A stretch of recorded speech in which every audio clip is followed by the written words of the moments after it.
You got Joaquin Buckley. How you doing, brother? What's up, fam? What's the word? What's the word? Well, How we doing? I want you to tell me the word, okay? Because I saw your little Instagram post. For anybody that hasn't seen it, right? And I think you're messing with us all. You're like, backstage, I saw James Krause. He gave Vicente Luque a ticket, and he said, you did a good job. I mean, well, you obviously already know, man. It's a little April Fool's thing, bro. A little jokey joke. Y'all know how I am. But I thought I'd just play on the crowd, play with the fans, bro, because everybody that's been talking about this fight, you know, instead of talking about, you know, what I did to Vicente by breaking him down, beating him, and making him quit, they want to talk about, you know, the fight was rigged and it was thrown and all this other shit. So I thought I'd play with some folks. You understand?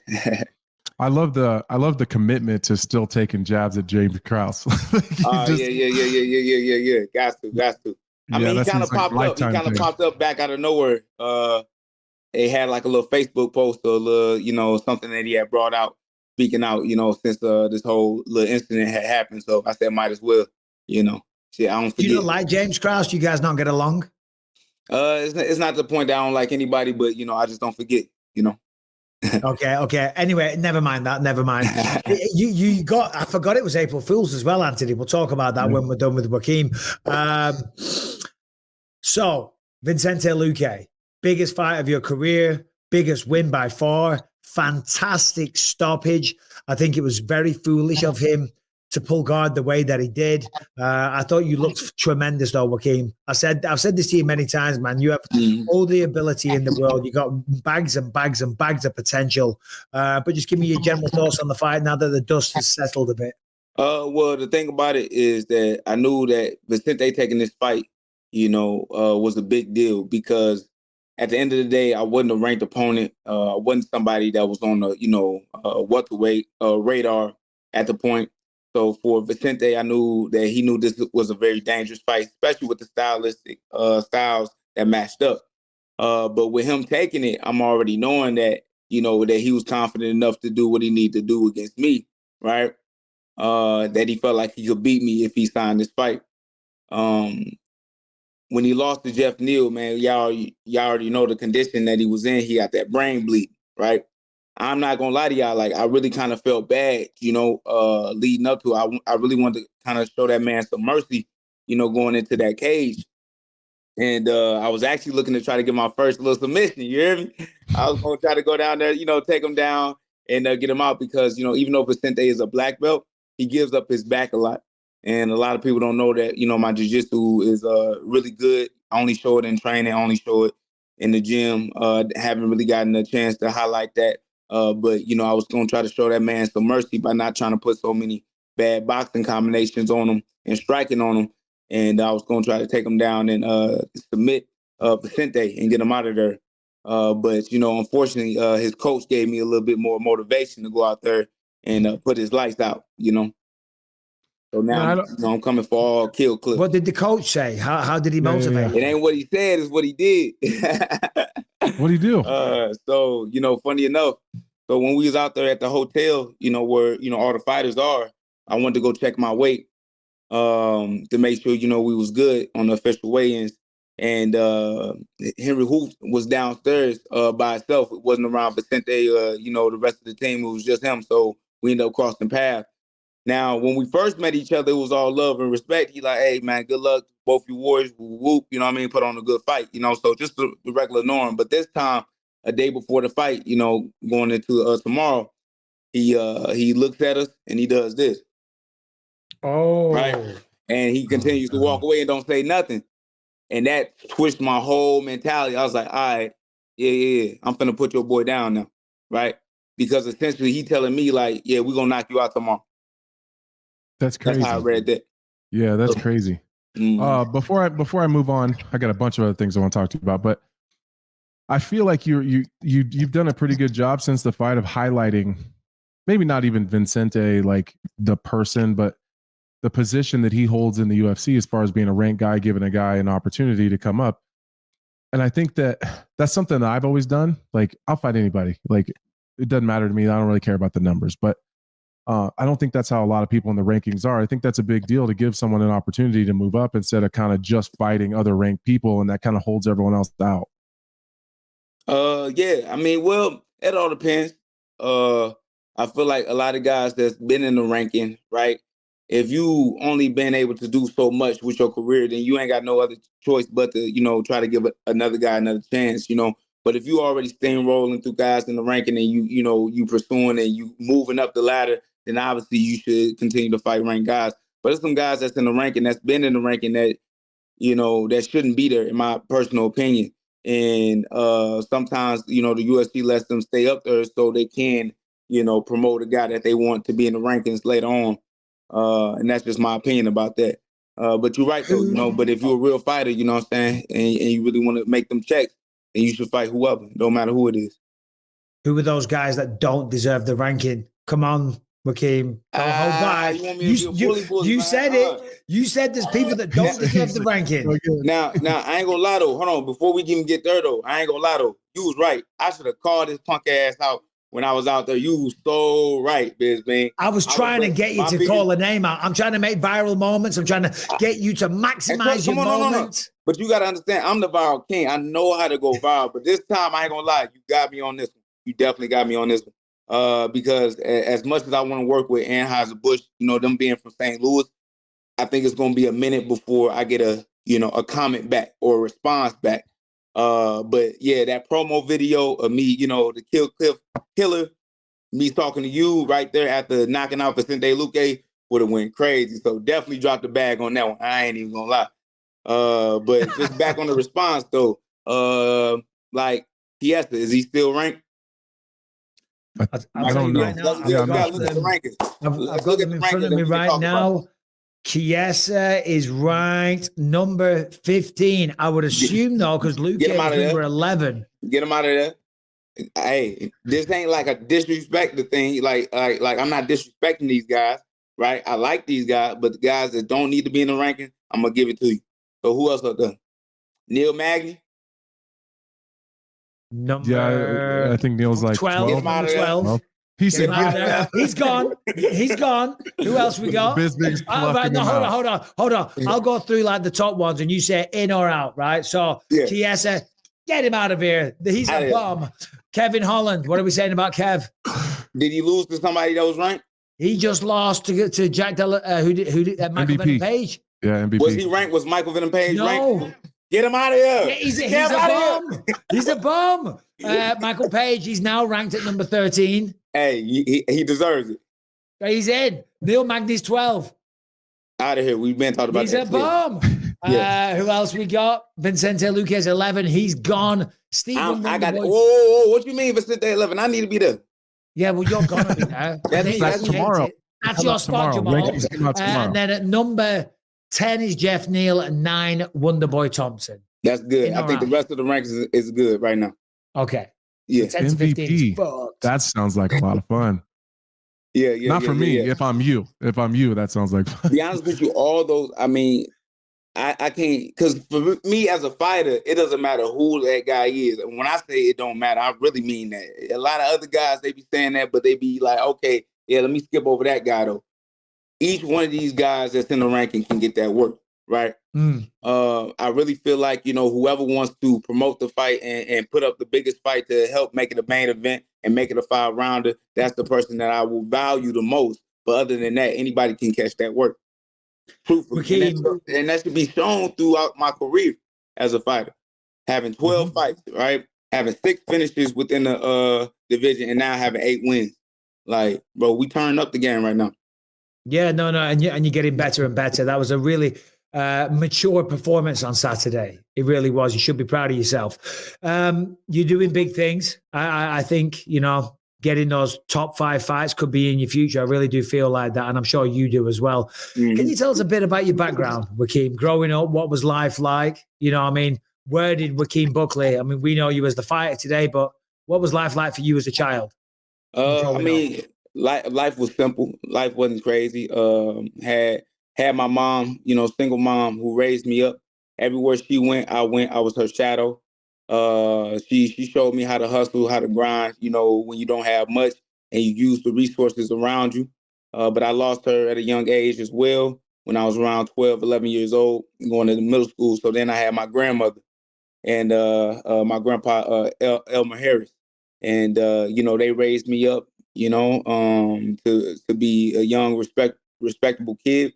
And, even though school was a little difficult for me, I always, made sure to keep working as hard as I can and stay committed, right? And made sure I had to do what I had to do in order to graduate high school. But after I said, I got done with that, I said, forget that, man. I'm going to go ahead and hunt for this dream, man, to be a mixed martial artist, something that I always watched when I was a young kid, watching mixed martial arts movies and all this other stuff. And I was like, yeah, I want to make this a dream come true.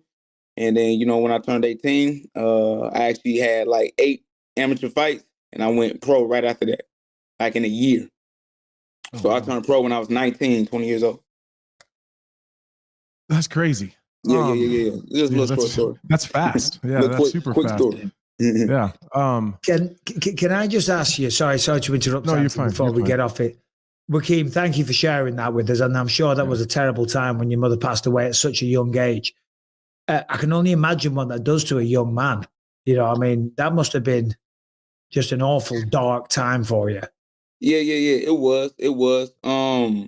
Losing my mom, like I said, I was so close to her at the time that was the person that anything I had going on, any issues, any problems, that's the person I ran to, literally, right? But losing my mom, I had to learn this overall, like in time. But losing my mom, it kind of made me grow up faster, right?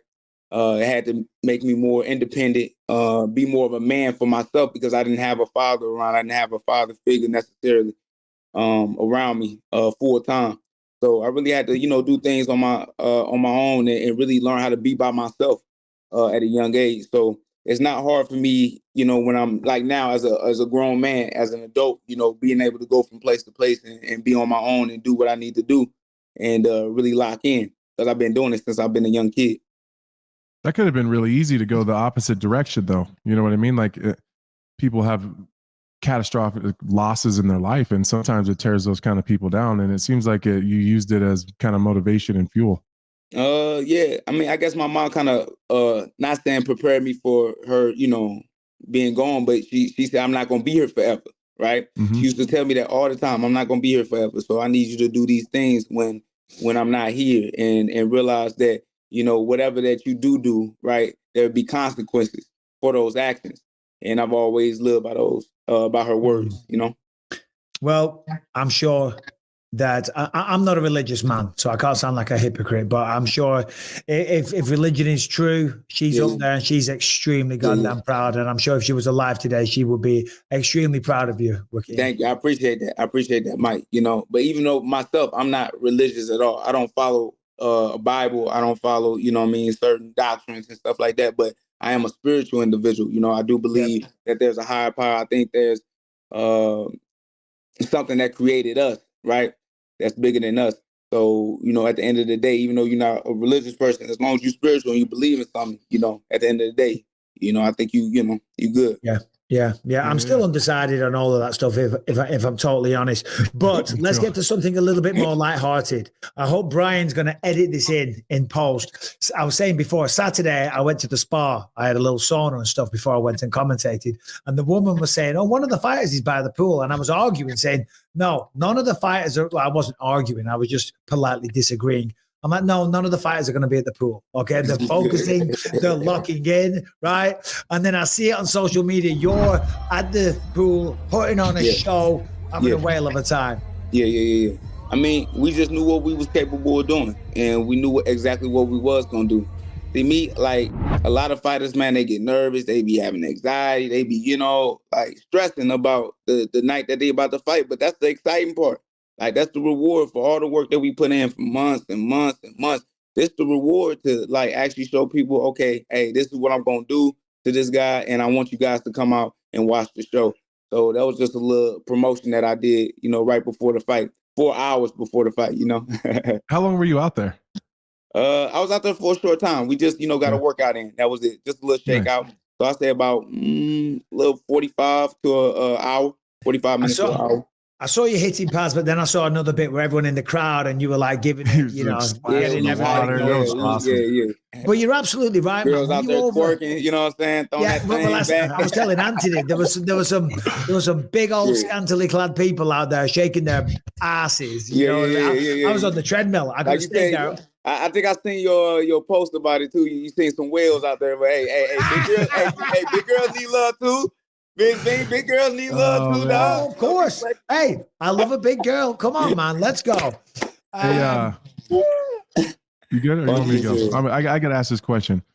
And it might be, and we're having fun, and maybe I'm going to pull this back to some more serious shit, and I don't mean to do that. But as you know, I'm good friends with Brian, right? So me and Brian talk all the time, just regular chit chat. And he brought up Brian Butler, his manager.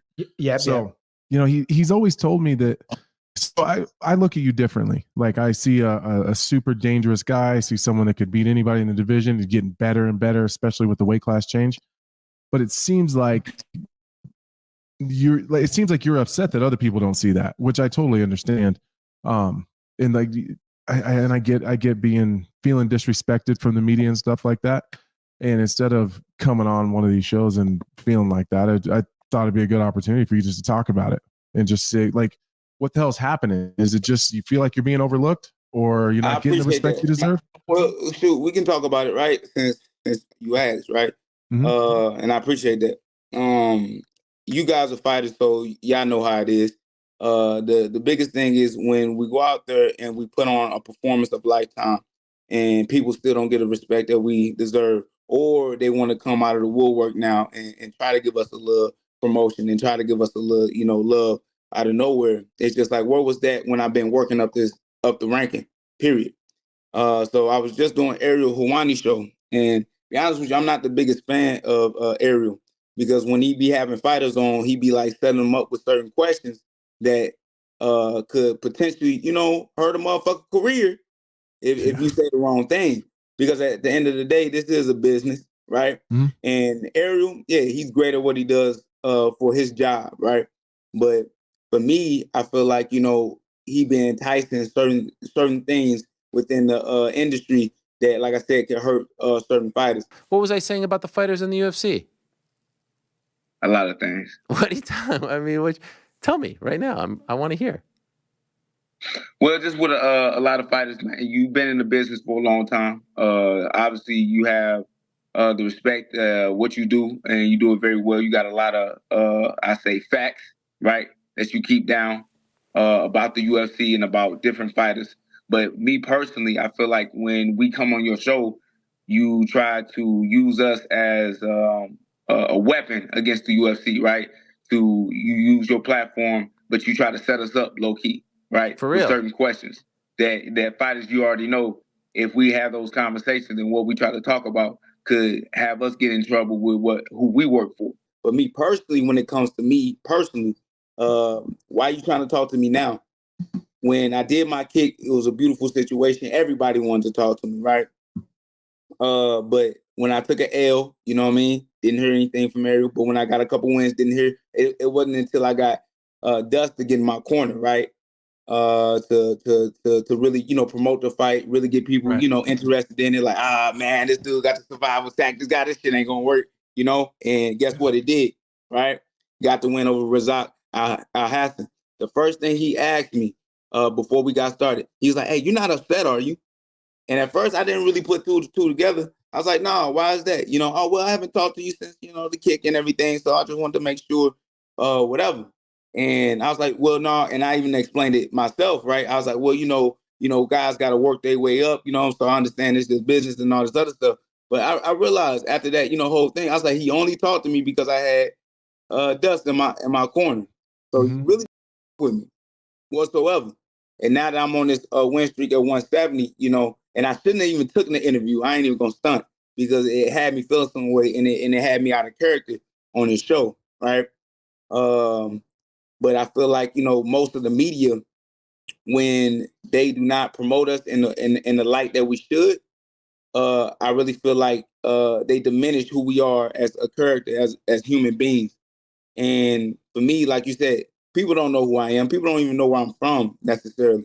And sometimes, you know, we put a lot on the media for that, but I got to realize that I got to take responsibility too, right? So I'm glad that some of the media with me, because now I understand, bro, I'm just going to be promoting myself. So now that I got this win over Vicente Luque, I'm not looking to, you know, get on too many, you know, media shows and try to promote myself, because I'm going to promote myself within myself, right? So people got to come to the stores to mess with me or get to know who I am, you know? Do you think that adds some of adds to the hunger that you have? Like gives you a little bit of an edge, like kind of like a mentality? I always got that. Hey, I always got that. But just, I mean, just a little bit, but it shaped me to understand that, bro, this business is what it is, and you can't change it, and you ain't gonna change it. So you might as well do what you need to do for yourself and not get upset about it, because that's one thing I did allow it to do. I let it frustrate me, and I let it get me upset, and that's only gonna hurt one person, and that's yourself, right? Yeah. Well, the thing is, Joaquin, is that they don't give a shit about you. Hell no. They don't give a about you. They're there to try and use you when they can, if it suits them. But you've got to use that to your benefit. Have that chip on your shoulder. I mean, I had that chip on my shoulder when people wrote me off, said I was never going to achieve anything. I would never amount to anything. I was never good enough, you know, and that fueled me so much. So allow that frustration to benefit your career, because the reality is they're going to love you on the way up. They're going to talk shit when you get to the top. If you become a champion and you lose the belt, then they're really going to come after you. The reality is no one gives a about you, but you, your loved ones, your family, your coaches, your corner, and everyone can go. Everyone can. Yeah. It don't even matter. But sometimes though, as well, and it's no disrespect, right? But it's not just the media. It can be my own promotion who I fight for, and I don't mean like the promotion like in the staff, like Sean Shelby or McMahon, and because like the UFC staff with me, like everybody that work with the UFC. But sometimes I feel like, you know, I still got to work so hard, or harder than everybody that's on the roster, to get just that little bit of extra chicken, bro. I don't know do y'all remember who won the fight performance bonus the night that I fought? Saturday night? Nate definitely deserved that 50K, right? Nate the Train won. Who was the other 2 or 3? Aslan. Y'all can look for me. Aslan had fight of the night. Who was that? Aslan versus sexy, bringing sexy back. Harrington? Oh my Lord! Just that name alone, y'all need to cut him. They need to cut him. That name. He said that guy's not in the rankings. He's got to go too. Yeah, he's a bum. He's a bum. But rewatching those fights, there was nothing to me that showed me that should have been a fight of the night. And I believe that boy got knocked out, right? He got knocked out. How you receive fight of the night and you got knocked out? When you fight like that, how he was fighting, you deserve to get knocked out. What y'all talking about, right? So I feel like for me, the performance that I put on was well worth 50K. Nobody has ever made Vicente quit. Never. Yeah, and I went out there and dog walked that boy. There we go. And don't get it twisted, though. Don't get it twisted. That was the best version of Vicente. He even said it himself. Vicente 3.0. And it still wasn't no match for me. It was still no match for me, bro. So where my look, you know, and this going out to, you know, this going out to the main dude at the top. You know, he don't talk about me no more. He don't say my name, so I ain't finna say his name because y'all know who I'm talking about. Y'all know who I'm talking about. He don't say my name no more. All you gotta do is keep winning. All you gotta do is keep winning, Joaquin. You keep having the personality, keep putting on the shows. And for the love of God, next time have a name ready. I got you. I dropped the bag. I ain't gonna lie, I dropped the bag on that was no. Joaquin, you're the man. I'm a big fan. I truly mean that. Thanks for your time. We've got Nate Landwehr waiting. In fact, Nate, Brian, you want to tell Nate to give me a little something. Hey, what up, Nate? There we go. Man, I can't get rid of this, man. I see this man at the airport. Boy. I'm gonna be there till you give me that little till you give me that little football, dog. I'm gonna be there. You know what I'm talking about. Sucker punch connect, yeah. Joaquin's not happy he didn't get fired of the night. What do you think about that, Nate? No. I ain't mad because I ain't get fired of the night. I'm mad because I ain't they definitely can stretch it. I mean, I see sometimes they give like 3, 4, 5 bonuses out. So definitely in that situation. It was an odd way to stop it, but it wasn't his fault. It was odd. it was his fault that dude quit. You know what I mean? Yeah.